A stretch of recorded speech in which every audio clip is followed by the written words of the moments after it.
Hey, great work today. Um, as we're going through, we want to again be making sure that we are keeping track of our progress. So we've set up a progress page. This is very similar to what we did last week when we were editing the pages that we were working in. So what we want you to do is go to your math or reading learning journey. Down at the bottom, you will see a progress tab. Go ahead and click on that, and that will take you basically to a blank page.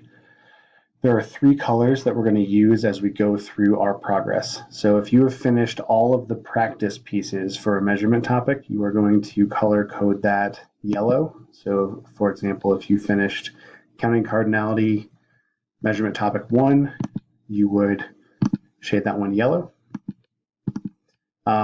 If you went on to, let's say, place value, and you'd already done all your practice pieces, and you were moving into your ponder pieces, and those were all finished, then you would shade that one green. And if you finished all of your prove it pieces, which we're not going to get to probably until July, you would actually go ahead and make those light blue. So that's how we're going to gauge our progress. In reading, it's going to look very much the same three colors as you work through each of these practice pieces done first. Shaded yellow, ponder is green, and then prove it's are in blue. If you have any questions, please let me know.